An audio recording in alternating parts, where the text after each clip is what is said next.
حضرت حرم بن حیان رحمت اللہ تعالیٰ علیہ فرماتے ہیں میں حضرت اویس کرنی کو ڈھونڈنے چل پڑا. ڈھونڈنے بھی اسے نکلا جسے کسی نے نہیں ڈھونڈا اور جو کبھی کسی کو نہیں ملے. حضرت اویس کرنی، یہ فکرہ کسی درویش نے نا حضرت اویس کرنی کے لیے کہا ہے. یہ فکرہ پورا فیٹونی پہ آتا ہے. اسی کسی دے کچھ نہیں جے لگ دے تے نہ کوئی ساڈا دردی، کوئی جرانہ نہیں، کوئی دوستانہ نہیں. حضرت اویس کرنی کا مزار بھی کنفرم نہیں کہ کدھر ہے. بس اسی کسی دے کچھ نہیں لگ دے. کیا ضرورت ہے؟ بس ٹھیک ہے، اپنا جو ہے انداز سارے زمانے سے علیحدہ کر کے رکھا انہوں نے، علیحدہ، الگ تھلگ. تو حضرت خواجہ اویس کرنی کو ڈھونڈتے ڈھونڈتے کہتے ہیں میں گیا، کرن گیا. حضرت حرم بھی نہیں، یہ داتا صاحب نے اس کو لکھا ہے. فرماتے ہیں میں گیا تو مجھے لوگوں نے کہا وہ تو حج کرنے چلے گئے.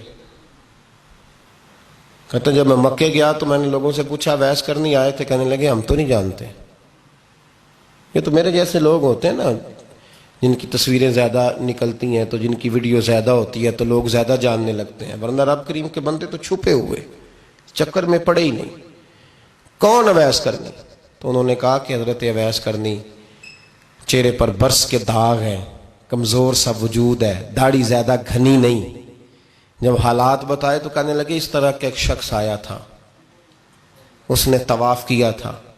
پہلے بھی دنیا کرتی ہے پر جب اس نے کیا ہے نا تو اس کے طواف نے وہ خود بھی رویا ہے اور بھی بڑے روئے ہیں. وہ جب حجر اسود پہ آیا ہے تو رنگ بدلتا دیکھا ہے. کہا وہ کدھر گئے؟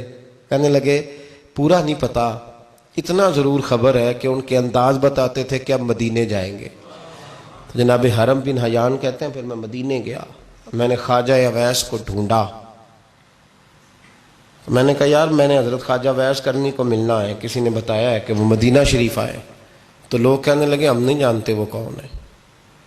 دیکھیں نا دنیا جان گئی، دنیا میں بڑا کچھ ہو گیا. بائی نیم لوگ جاننے لگے، ہوٹلوں پہ پہچاننے لگے، سڑکوں پہ پہچاننے لگے. لیکن بات تو یہ ہے کہ جن کو پہچاننا چاہیے اگر وہ پہچان لیں پھر تو بڑی بات ہے، پھر تو بڑی بات ہے. لیکن اگر وہاں ہی پہچان نہ ہو سکے تو پھر تو معاملہ بڑا الگ سا ہے نا.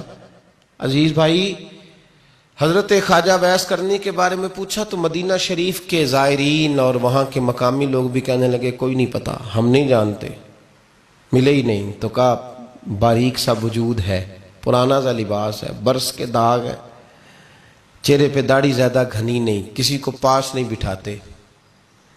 اور پھر ایک جملہ اور کہا سنا ہے روتے ہیں تو بڑے درد سے روتے ہیں، سنا ہے بھیگی رہتی ہیں پلکیں، سنا ہے ان کی پلکیں بھیگی رہتی ہیں. میں 2-4 دن پہلے کسی سے سن رہا تھا شعر، اس نے کہا تھا ایک واری میری آنکھیاں تو انہوں نے اتھرو پونجے سن ہن چسکا پہ گیا رونے دا ہر ویلے یا ہو زاری ہے. تو کہتے ہیں کہ وہ اس طرح کی اس کی کیفیت ہے. کہتے ہیں میں نے کہا یار وہی تو اویس کرنی تھے، کدھر گئے؟ کہنے لگے کوئی خبر نہیں. جب وہ آئے ہیں تو ان کے آنے کا انداز ہی نرالا تھا، سسکیاں اور آہیں نکل گئیں اس شخص کی جب وہ مدینے آیا. حضرت حرم بن حیان کہتے ہیں میں ڈھونڈتا رہا، تلاش کرتا رہا، پھر میں ان کو ڈھونڈتے ڈھونڈتے عراق میں آیا تو نہر فرات کے کنارے ایک کمزور سے آدمی کو ریت کے ٹیلے پر بیٹھ کے وضو کرتے دیکھا.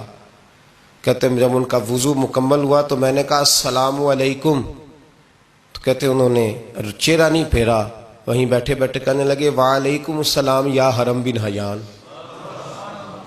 یا حرم بن حیان وعلیکم السلام. تو کہتے ہیں میں نے کہا کہ من انت، آپ کون ہے؟ تو کہنے لگے وہی ہوں جسے تم مکے اور مدینے ڈھونڈتا رہا.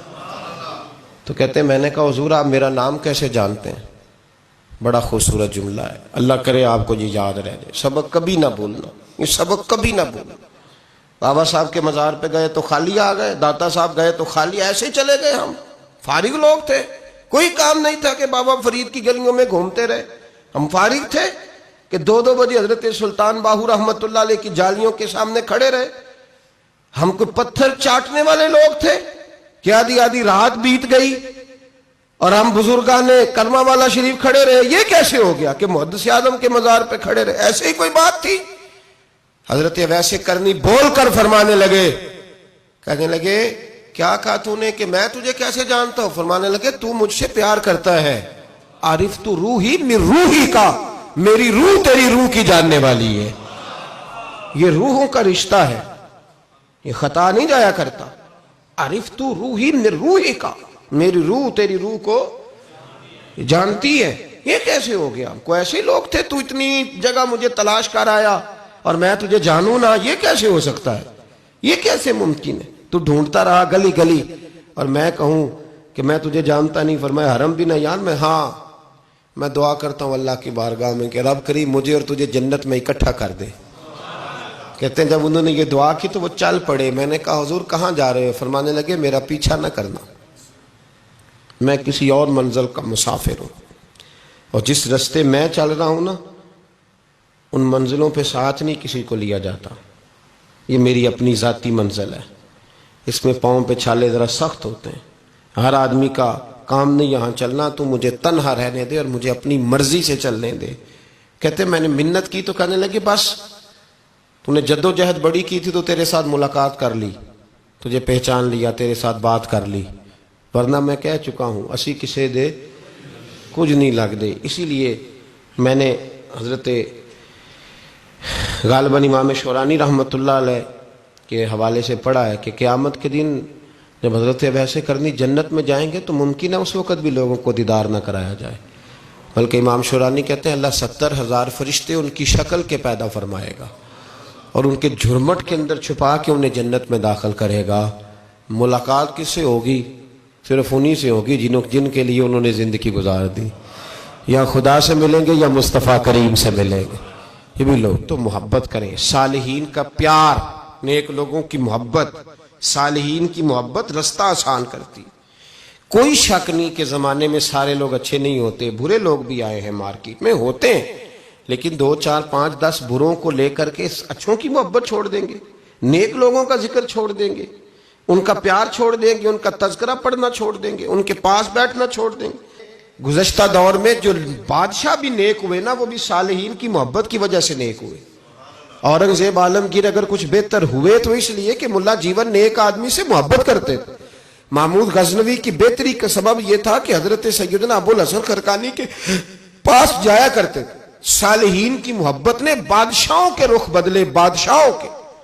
ان لوگوں کو پیار تھا تو حالات جہانگیر بادشاہ جایا کرتا تھا خواجہ اجمیر کے آستانے پر، تو لوگ کہتے ہیں کہ بڑے سخت دنوں میں بھی ہم اس کی آنکھوں میں آنسو دیکھا کرتے تھے. درد والی جگہ پہ جاتے تھے نا لوگ تو درد مند ہو جاتے. اس لیے صالحین کا پیار کبھی نہ چھوڑے، کبھی نہ چھوڑے. میرے بھائی کپڑوں پہ مٹی پڑ جائے نا تو کپڑے دھوئے جاتے ہیں، اتار کے پھینکے نہیں چاہتے. چیزیں غلط ہو جائیں تو گرد جھاڑی جاتی ہے. اس نظام کو چھوڑا. صالحین کا پیار کبھی نہ چھوڑنا، کبھی نہ چھوڑنا. رب کریم کے بندوں کی محبت اللہ تبارک و تعالیٰ کے قریب کرے گی آپ کو. اللہ کے بندوں کی محبت آپ کے اندر جلوے پیدا کرے.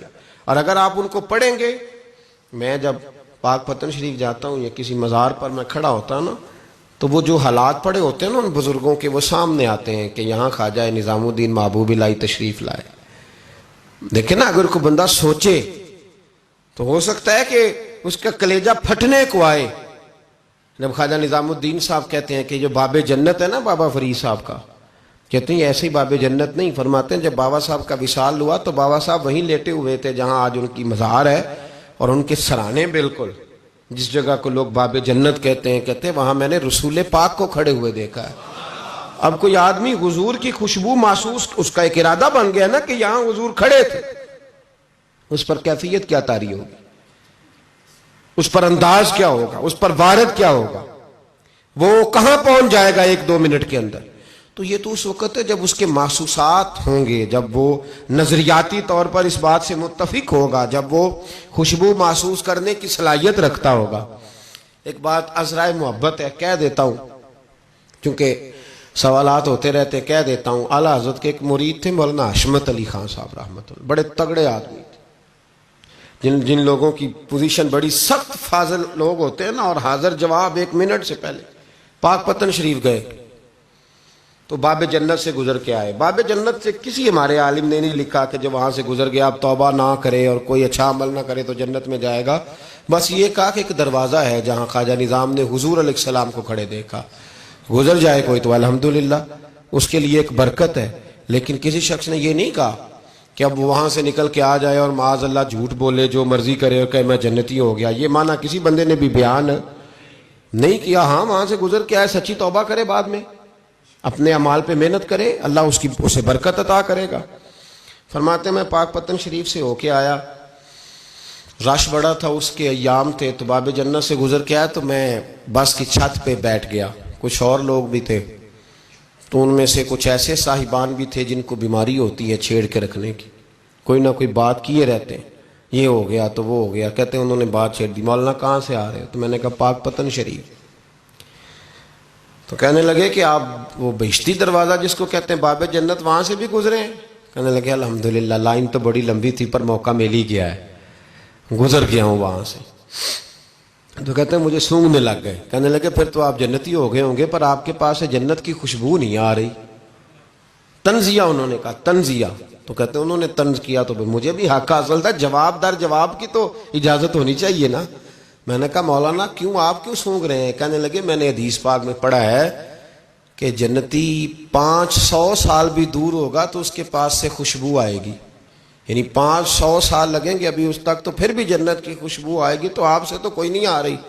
کہتے ہیں میں نے ان سے کہا آپ نے ایک حدیث پڑھی ہے، اگلی بھی پڑھ لینی تھی، حضور نے فرمایا جہنمی کو جنت کی خوشبو کوئی نہیں آئے گی۔ یہ نہیں پڑھی آپ نے حدیث، یہ نہیں نظر سے گزری؟ تو کہتے ہیں اب وہ مولانا مجھ سے معذرت کرنے لگے، کہنے لگے یار آپ تو ناراض ہی ہو گئے۔ تو میں نے کہا بھی آپ نے کیوں چھیڑی بات؟ میں نے آپ سے کوئی ڈسکس کیا؟ آپ نے پوچھا کہاں سے، پھر آپ ہی نے کہہ دیا کہ وہاں سے گزرے کہ نہیں جنتی دروازے سے، اور پھر آپ نے ہی اعتراض کر دیا، تو پھر ہمیں اتنا تو حق حاصل ہے نا۔ ہم آپ بھی کرتے ہیں تو ہو جاتے ہیں بدنام، اور تم قتل بھی کر دو تو چرچا نہیں ہوتا، ہمیں بھی تو حق حاصل ہے نا، اتنا تو جواب در جواب ہم دے سکتے ہیں۔ تو بھائی اس لیے صالحین کی محبت کبھی نہ چھوڑیں، اللہ کے بندوں کا پیار کبھی نہ چھوڑیں، کسی بزرگ کا ذکر ہو، کسی صحابی کی بات ہو، اہل بیت حتیٰ کہ انبیاء کرام علیہ السلام، اللہ کے انبیاء کی محبت، ان کی تعظیم، ان کا اکرام اپنے دل میں بٹھائیں، اس کو جگہ دیں۔ یہ تکمیل ایمان کے لیے بڑا ضروری ہے۔ فقد استکمل الایمان کے لفظ آئے حدیث میں، اگر تکمیل ایمان چاہیے تو اللہ کی رضا کے لیے لوگوں سے محبت کرنی چاہیے۔ اللہ عمل کی توفیق عطا فرمائے۔